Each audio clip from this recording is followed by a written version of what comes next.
आशा करता हूँ आप सब लोग अच्छे ही होंगे। आज हम पढ़ने वाले हैं class 10th history chapter number 3 that is nationalism in India. Chapter 1 जो है हम थोड़ी देर के बाद पढ़ेंगे, अभी नहीं पढ़ेंगे क्योंकि सिलेबस कम होने का चांसेस है, हो सकता है वो डिलीट हो जाए, लेकिन ऐसे चांस भी ज़्यादा नहीं है। लेकिन नेशनलिज्म इन इंडिया उसका चांस कम है डिलीट होने का। चैप्टर 2 जो है पहले से ही डिलीट हो चुका है, सो हम आज चैप्टर 3 से स्टार्ट करते हैं that is nationalism in India, और ये पार्ट 1 है। इन दिस वीडियो वी से learn about what is nation state के बारे में हम पढ़ेंगे। Second thing effects of first world war, और थर्ड थिंग गांधी जी के सत्याग्रह के बारे में कुछ चीजें पढ़ने वाले हैं। फर्स्ट ऑफ थिंग ये नेशनलिज्म का मतलब क्या है उसको समझना जरूरी है। जैसे कि love toward the nations, respect to the nations, ये सब नेशनलिज्म का भाव है, भावना है। हम सोचते हैं it means nation is the superior other than जो है उससे नेशन जो है सबसे बड़ा है। ये अगर हमारे सोच है तो वो नेशनलिज्म है।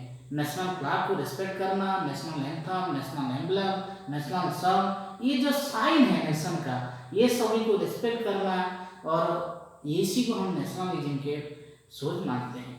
जो नेशनलिज्म 19th सेंचुरी में वर्ल्ड भर में छा गया, ये कब ना फ्रेंच रिवॉल्यूशन के बाद। आप लोग 9th में पढ़े होंगे फ्रेंच रिवॉल्यूशन के बारे में।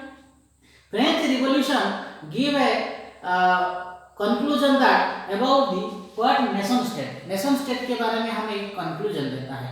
सबसे पहले आते हैं ये नेशन स्टेट होता क्या है। नेशन स्टेट का मतलब समझते हैं सेपरेट पॉलिटिकल बाउंड्री। जैसे हमारा इंडिया है उसका पॉलिटिकल बाउंड्री कश्मीर से लेकर कन्याकुमारी, इधर अरुणाचल प्रदेश, आपका गुजरात, ये सब नेशनल बाउंड्री के अंदर आता है। एक पार्टिकुलर बाउंड्री होता है। फिर क्या है ज्योग्राफिकल एंटिटी, ज्योग्राफी के हिसाब से उधर हमारा पार्ट है, इधर हमारा पार्ट है, इसे हम लोग को जानते हैं।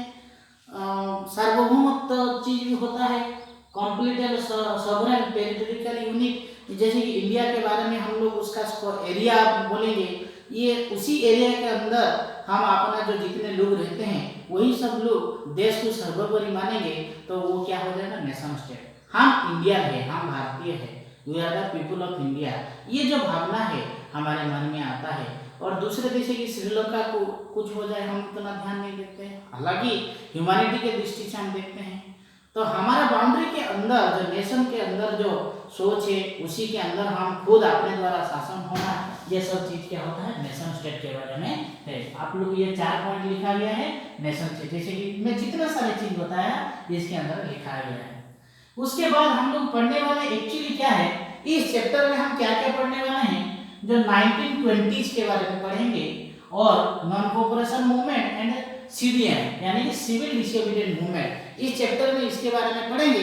और ये सभी चीज से हमें क्या आया नेशनलिज्म का सोच आया इंडिया में खास करके।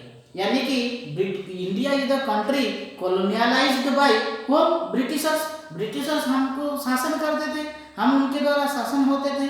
उसी बीच में हमारे मन में जो सोच आया वो नेशनलिज्म का सोच उसी समय आया था। आते हैं सबसे पहले जो नंबर 1 पॉइंट में द फर्स्ट वर्ल्ड वॉर, खिलाफत एंड नॉन कोऑपरेशन मूवमेंट दिया है, इसमें हम सबसे पहले फर्स्ट वर्ल्ड वॉर के बारे में पढ़ेंगे।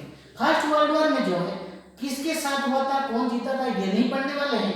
हम पढ़ने वाले हैं फर्स्ट वर्ल्ड वॉर के बाद इफेक्ट क्या है इंडिया के ऊपर, इफेक्ट क्या है। मैं आप लोग उस पैराग्राफ के साथ लाइन बाय लाइन चीज पढ़ाने वाला हूँ, लेकिन एक ट्रिक्स के माध्यम से कौन सा क्वेश्चन आप लोग को दे दूंगा। यानी प्रत्येक पैराग्राफ में आप लोग को किस तरह क्वेश्चन आएगा, क्वेश्चन को हम समझेंगे और पढ़ेंगे। फर्स्ट आता है effect on the world war 1 on India. India के ऊपर क्या प्रभाव पड़ा, ये अलग अलग क्वेश्चन घुमा के देख सकता है। सबसे पहले the war created a new economic and political situation. ये जो फर्स्ट वर्ल्ड वॉर आया हमारे देश में पॉलिटिकल और इकोनॉमिक यानी फाइनेंशियल क्राइसिस हमारे देश में देखने के लिए मिला। ऐसा क्यों ना, आप लोग जानते हैं ब्रिटिशर जो फर्स्ट वर्ल्ड वॉर में बहुत कुछ गवा चुका था। इस सभी चीज को वो हासिल करना चाहता था, कहां से, इंडिया से। क्योंकि जानता था इंडिया मेरे लिए एक सोने पे सुहागा है, सोने का चिड़िया है, और उधर से हम जो भी चाहे उधर वसूल सकते हैं। तो उसके चलते उन्होंने क्या किया, डिफेंस एक्सपेंडिचर को अपना बढ़ाना चाहा, और इंडिया से टैक्स जो है कस्टम ड्यूटी सिर्फ लगाता था, और कस्टम ड्यूटी की बढ़ा दिया। यानी कि जो टैक्स जितना सब लगाते थे उस कस्टम ड्यूटी को बढ़ा दिया। सिर्फ उतने में ही नहीं रुका, उसको पैसा ज्यादा चाहिए था। इंडिया में पहली बार इनकम टैक्स जो है इंट्रोड्यूस किया गया। याद रखिएगा, इंडिया में इंट्रोड्यूस कौन सा इंट्रोड्यूस किए थे? इनकम टैक्स को इंट्रोड्यूस किए थे। नेक्स्ट पॉइंट, जो गांव एरिया में लोग रहते थे, अर्बन एरिया में नहीं, रूरल एरिया में, गांव एरिया में जो लोग रहते थे उन लोगों को क्या होता था? पोस्ट रिक्रूटमेंट किया जाता था। किसमें पोस्ट रिक्रूटमेंट किया जाता था? ना सोल्जर अपॉइंट करने के लिए उन लोगों को फोर्सफुली ले जाया जाता था।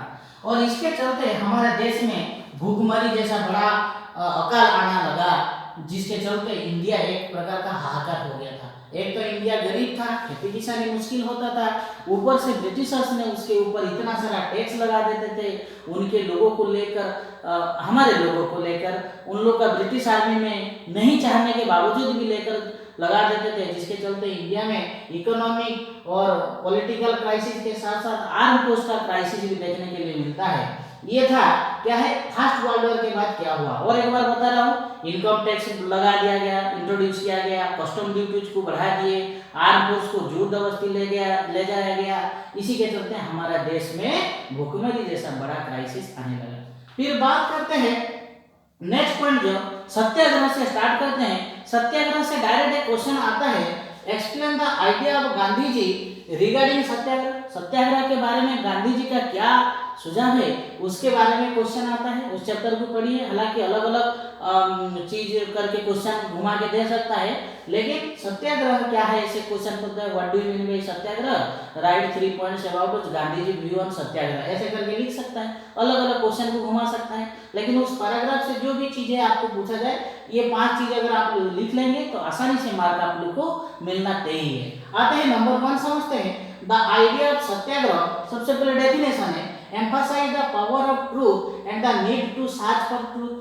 सिर्फ देखिए, सत्याग्रह का मतलब सिर्फ सत्य नहीं, मतलब सत्य को ढूंढना भी है, यानी कि आवश्यक है वो सच है कि नहीं। गांधी जी इसी के चलते बोलते हैं, if the cause was true, अगर हम जिसके चलते सत्याग्रह करना चाहते हैं, if the struggle was against injustice, और हमारा सोच जो है, हमारा सत्याग्रह जो है इनजस्टिस के अगेंस्ट में है, तो ये जरूरी नहीं है, बाद में लिखा गया है, ये जरूरी नहीं है कि आप लोग उसको फोर्सफुली ही करेंगे, यानी कि वो सत्याग्रह को करने के लिए पोलाइटनेस भी कर सकते हैं। जैसे कि गांधी जी का सोच है, आप एक गाल में मारेंगे तो दूसरे गाल दिखा देते थे, यानी कि उन लोग को अपील अगर किया जाए तो आसानी से वो हमें क्या दे सकते हैं, आजादी दे सकते हैं। सेकंड पॉइंट यही बता रहा था, the Satyagraha could win the battle through non violence. मैं आप लोग को ऑलरेडी बता चुका हूँ, जो सत्याग्रही जो है क्या सोचते थे, नॉन वायलेंस के माध्यम से हमारे देश को आजादी मिल जाए। ये थर्ड पॉइंट है। Fourth point, this could be done by the applying to the consciousness of oppressor to see the truth. सच को जानने के बाद अगर हम लोग उसको निवेदन करेंगे तो उन लोग जरूर हमें छोड़ेंगे। कितना दिन मारेंगे, एक काल में मारते मारते वो थक जाएंगे, उनके हृदय में एक परिवर्तन आएगा, वो सोचेंगे कि नहीं ये तो हम गलती कर रहे हैं। लेकिन मारेंगे तो हम दोबारा मारेंगे तो ज्यादा गुस्सा होगा और ये लंबा दिन चल सकता है। फिर नेक्स्ट पॉइंट, गांधी जी इसी के चलते Gandhi ji believe that this धर्म of non violence code unite all India. आप लोग जानते हैं unity is the strength. Unity अगर होगा तो क्या हो सकता है, हमें कोई हरा नहीं सकता है। मैं आपको एक स्टिक दूंगा आप तोड़ सकते हैं, लेकिन मैं अगर 5-10 स्टिक दे दूंगा तोड़ना मुश्किल हो जाएगा, क्योंकि ये यूनिटी का कमाल है। और गांधी जी वही चाहते थे, अगर हमारे बीच में यूनिटी रहे तो कभी भी उसमें क्या नहीं हो सकता है, प्रॉब्लम नहीं आ सकता है। हमें यूनाइट रहेंगे तभी जाके हम लोग का सत्याग्रह कंप्लीट होगा और हमारे देश आजादी मिल सकता है। नेक्स्ट चैप्टर में हम लोग पढ़ने वाले हैं the Roma tax. That's all about this.